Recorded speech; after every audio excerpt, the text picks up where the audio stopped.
Okay, let's do number 19 because this. Okay, let's go ahead and do number 19. This is an age problem, and we haven't done one of those. So here's a good way to do age problems.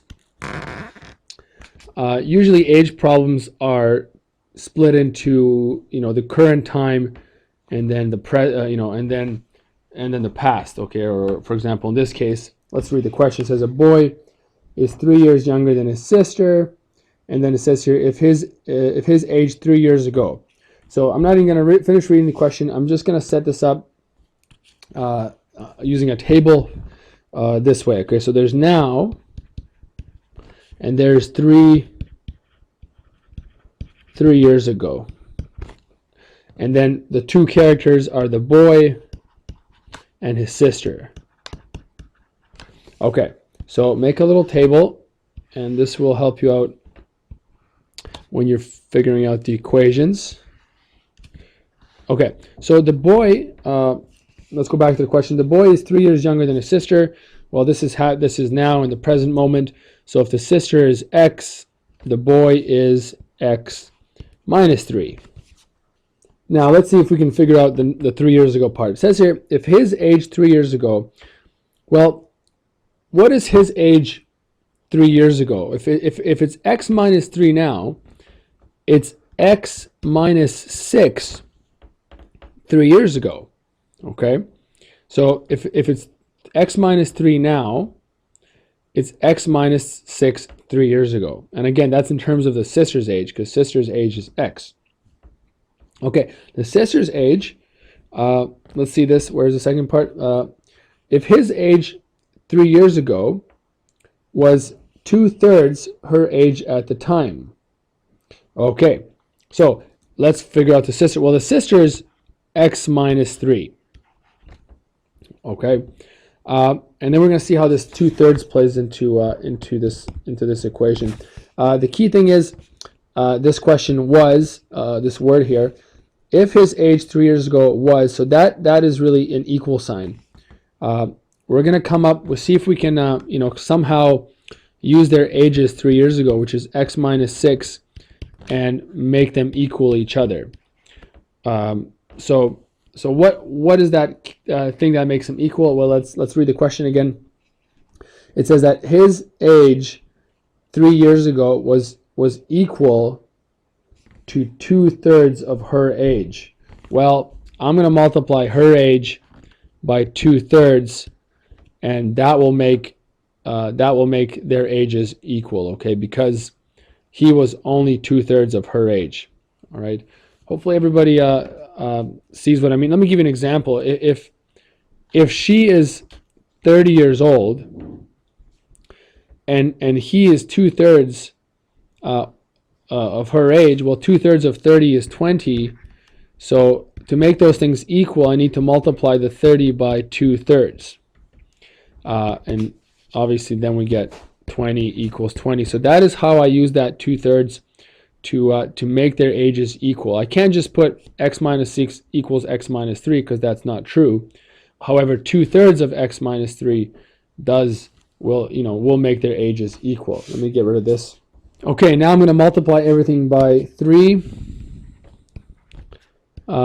and that's going to get rid of this fraction here. So I'll get 3x minus 18 equals, and distribute the 2 here, 2x minus 6. I'll get x equals 12, and there it is. Okay. Again, how did I get that so quickly? I moved the 18 over here and the 2 over here. So 3x minus 2x is x, and negative 6 plus 18 is 12. So again, that is the sister's age now. Always be careful and to look back and see where your x is. There's the x there. That means that 12 goes in this box. If 12 goes in that box, okay, that means that the sister is now 12 years old, and the boy must be 9. So to answer this question in full, the boy is 9, and the sister is 12. Okay. Okay, I'm going to go ahead, go back and do number 16. 16 is another good question. All right, let's see what's happening here. So Abdul bought 3 plates and 3 mugs. If each plate cost him 30 cents more than each mug, and if you paid $2.40 for everything, find the cost of each mug. Okay, so let's go ahead and set up the equation. I think what we're going to do here is find out the total cost for the plates and the total cost for the mugs, add them together, and make it equal $2.40. So what is the total cost for the plates? Well, he bought 3 plates, but I need to know how much they cost. So I don't really know how much the plates cost. So I'm gonna call that that variable x. Okay, so that x in this case, and I can write it down. X equals the price of plates. So if the plate costs $10, 3 plates cost $30. So 3 times x. Okay, then I'm going to add the cost of the mugs. Okay, and again, he bought 3 mugs, and what is the cost of the mugs? Well, the mugs cost. Again, let me see if I can put it in terms of f. So it says here, each plate costs 30 cents more than each mug. Okay, so if so mugs are 30 cents cheaper. So if they're 30 cents cheaper, I can go x minus 30. Okay, because if this costs 70 cents, the mugs are going to cost 40 cents. And all of that equals, and now you have to be careful because you can't use cents and dollars in the same equation. I have to convert my $2.40 into cents. Okay, so that would be 240 cents altogether. So 240 cents. Now, let me go ahead and just finish off this question. So that's 3x plus 3x minus 90 equals 240.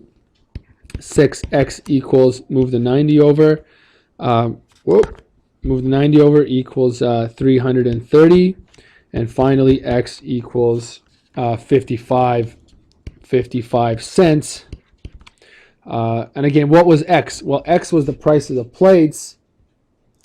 And so x minus 30 is the price of mugs. So that's 25 cents for the mugs. Okay, and you can check to make sure your answers work. So 55 times 3 is 165 cents, plus 25 times 3 is 75 cents, and hopefully that equals $2.40. And indeed it does. Okay, so that's how you do that question. And these questions are fairly hard, and I'm not gonna do these questions down here. They're really difficult questions. They're actually, all of these ones here are, beyond the grade A level. So this is more of a challenge if you want to challenge yourself and do this. But definitely on your test, you're gonna see more questions, from the first 15 questions or so. Okay, so let me go ahead and do one more, easier one from the first few here. Okay, I think I'm going to do number 12. That's another semi-difficult question that might give you some problems, but there is, again, if you follow a certain pattern here, you can get your equation. So again, I think of a certain number, and let's start with x again. Okay, a certain number, you don't know what it is, so I call it x. Okay, so if I multiply it by 6, okay, well that's 6x, no problem, 6 times x. And add negative 18. Well, adding negative 18 is really just taking away 18. So add negative 18 to the product, and the product was 6 times x. Okay, that first part is okay, and then this part here, and take away 1/3 of the sum. I will get negative 2. Well, I will get, that just means equals, so we can deal with that at the end. But I think this part here is probably the most difficult part of this question. And how do we deal with that? So, okay, let me read it again. Take away 1/3 of the sum. So if I multiply it by 6, got that. Add negative 18, got that part, to the product, and then take away 1/3 of, whatever we get here. Well, if I take away 1/3, how much is left? Well, if I take away 1/3, what's left over? Oops, 1/3. Well, 2/3 is left over. So I'm going to go ahead and multiply this by 2/3. And then finally I get equals -2. All right, and I think we can all figure out this this question for him. There's another way to do this one. It would make it much harder. You know, longer. You could have gone 6x minus 18, and then you could have subtracted from this 1/3 of the sum. So then you can go 1/3, subtract away 1/3 times 6x minus 18. You know, because that's what they want us to do, take away 1/3 of the sum. But that, you know, that's really the same thing as, you know, just leaving 2/3 of it there. So how do we get 2/3 of the product? We multiply by 2/3. Okay, to solve this question, again, multiply both sides by 3. And then this cancels this 3, so then I'll get 12. Sorry, I'm running out of space here. It's not the best way to do it. Make sure you do it on a separate sheet of paper at home. 12x and then 2 times -18 is -36 equals -6. 12x equals 30. X equals 30 over 12. Okay, thanks for watching and see you next time. Hi everybody. Today I'm going to do some word problems involving equations. A few of you have asked me to do some of the harder examples from the exercise that you started in class. So I'm not going to do all of the problems, but I will do, you know, at least one of, you know, each type of question that you might come across. Okay, so we'll start with the easier ones first, and maybe we can move on to some of the harder ones. So again, if you got the hang of this, you can probably skip to near the end where I do some of the harder problems. Okay, so let's start with number 5. So let me read this question first, and then I'm going to go over some strategies that you can help yourself when you're solving them. So one number is greater than half of another number by 15. If their sum is 48, find the numbers. So one of the things that I like to do is, you know, I'll go and, you know, when I read words like greater, I might put a plus sign above there. When I see words like half, you know, you can write your fraction out. And then the key thing is, you know, there's another plus sign here. Their sum is 48. So again, it's really important that you take those English words and turn them into math symbols. Okay, so now let's go ahead and see if we can figure out what's happening here. So one number is greater than half of another number. So we're dealing with two numbers. So let's do that. Okay, one number, so we can call it first number, and we have another number. You know, we'll call it the second number. Okay, and again, the second part of the question says here, if their sum is 48, find the numbers. So it looks like we're adding these two numbers, and we get an answer of 48. Okay, let me move over a little bit here. So the first number plus the second number equals 48. Now we have to go back into the first sentence and see if we can, you know, find out what these numbers are using math. Okay, so one number is greater than half of another number. So one of the numbers is, you know, you can just designate it by the letter. I like to use X. You can use P, S, A, whatever letter you might like. Okay, so that's one number. And then now here's the hard part. You know, how is the second number? How do we write the second number in terms of the first number? And what I mean when I say in terms of the first number, I have to use X in the second number as well, but how are they different? Well, let's see. Okay, so the second number is greater than half of the first number. So let's call this you know, for the first number. So if it's greater than 15, I'm going to have to, you know, add 15 to the second number because it's greater by 15. Now, how do we work this half in here? Well, it's greater than half of the number. So again, half of the number how do I represent a half? 1 over 2. And there we go. Okay, so if the first number is x, the second number is 15 more than x, but it's 15 more than half of x. So just to give you an example here, if, for example, x was 10, let me do this in red. This is just me making up numbers here. If x was 10, well, then the second number would be half of 10 plus 15. Half of 10 is 5, plus 15 is 20. So, you know, if that was the case. But that's not the case for this example. So let me just take those numbers off and write out the full equation. So now I can write this out. So there's the first number plus the second number. And let me write the second number in red. And I think that might help a little bit. So this is the first number plus the second number. Okay, the whole thing in red is the second number. And those two numbers together give us 48.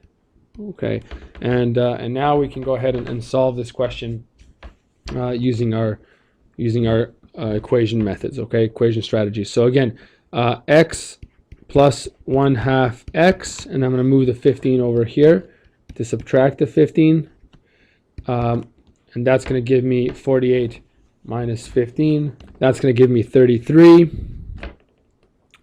And then I'm going to multiply everything by 2 to get rid of this denominator. So 2, 2, 2. And I'm going to get 2x plus x, because those two cancel out, equals 66. 3x equals 66. X equals 22. Okay. Now, you're not done yet, because the question asks, find both of the numbers. Okay, find both of the numbers. Well, if x is 22, I have to go back into my original, well, there's the first number. I have to go back into my original definitions of these numbers and figure out what the numbers are. Well, first number is 22, and the second number must be 1/2 of 1/2 of 22 plus 15. Well, 1/2 of 22 is 11 plus 15, and the other number is 26. Okay, now I have both of the numbers. Okay, for the next question, I'm going to go ahead and do number 10, which is this issue of consecutive numbers. So that's another type of question that you might see. And let me see if I can find some space here to do this. Okay, so let me go ahead and read it. So if m is an odd number, write an expression for the next 3 consecutive odd numbers. And then the second part of the question is, if the sum of these 4 numbers is 32, find m. Well, let me just, list some random numbers that might be odd and consecutive. So let's start at 11. Well, what's the next consecutive number? Consecutive means the next one, okay? The next odd number after 11 is 13. And the next one after that is 15. 17, 19, and so on. Okay. So that's what they mean by consecutive. Okay, and you're restricted to, they have to be odd. So you can't have 12 or 14 or so on. Anyway, but now we don't know what the numbers are. So the first number that we do know is m. Okay. It says here m is an odd number. So now, and then I need to write the next 3 numbers. Okay, well, what are the next 3 numbers? Well, if the next number, let's look at it in this case. So if m is 11, what would be the next number? The next number would be 13, or m plus 2. 15 would be m plus 4, m plus 6, m plus 8, and again, you can keep going forever. So this is one way of representing odd consecutive numbers, again, in terms of m. Now, I'm only interested in 4 of these numbers. So that is 1, 2, 3, and 4. It says if the sum of these, so that's a plus sign. If the sum of these 4 numbers is 32, find m. So let me add them all together. So m, I'm going to run out of space here. Let me go ahead and do this over here. So m plus, and then the second number is m plus 2 plus m plus 4 plus m plus 6 if all that equals 32, what is M? Okay, so let me add this up. So I have 1M, 2M, 3M, 4M. So 4 M's. 2 plus 4 plus 6 is 12 equals 32. 4M equals 20. M equals 5. And again, go back to your original question to make sure that you have answered it entirely. So the original question was find M, and I found M, and there it is. So the next number would be 7, and then 9, and then 11 for the first 4 consecutive odd numbers. Okay, I'm going to go ahead and do number 15. That's a money one, so it might be interesting to do it, to see a money problem. Okay, let's see what we have. Divide $102 among 3 boys. Okay, well, let me first write out boy A, boy B, and boy C. Okay, and together, so if I add all of them up together, they get $102. Okay, so that's the first part of the sentence. Now let's see what else we can come up here. So let me first do these little lines here just to okay. All right, so A gets twice as much as B.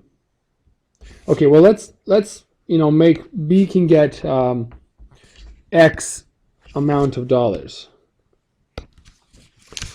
Let me use green here. So if B gets an X amount of dollars, A gets twice as much as B. So A must get twice as much as B, which is 2X, 2 times X. And C gets 1.5 times as much as A. Well, what does A get? A gets 2X, and C gets 1.5 times that much. So let me multiply A's money by 1.5 there. Okay, so look what I did now. I took all of their quantities, all of their money, and basically put it in terms of X. Okay, they all now relate to each other because they all have something in common, and it's that X amount of dollars. So now I can make this into an equation by adding all 3 of their sums. Okay, so let me go ahead and do that. So 2X plus X plus, and then let me just convert this to an improper fraction. 2 times 1 plus 1 is 3 over 2 times 2X equals 102. I have 3X here, plus this is gonna, when I distribute this, that's gonna cancel out the 2's, and I'm gonna get 3X over here equals 12. 6X equals 12. X equals 2. Actually, that's wrong. It's not a 12. It is 102. So 102. So 102 divided by 6 is $17. Okay. Now, again, let me go back to the original question and see what they want. It says, how much does each boy get? Well, if X is 17, well, that must be boy B here. So he gets 17. Okay. And boy A gets 34. And boy C must therefore get 3 times 17, which is 51. Okay, if I put X in there. Now I'm hoping all of that adds up to 102. Well, 34 plus 17 plus 51 does add up to 102. So again, I can write this question out. Boy A gets $34. Boy B gets 17, and boy C gets $51. Okay.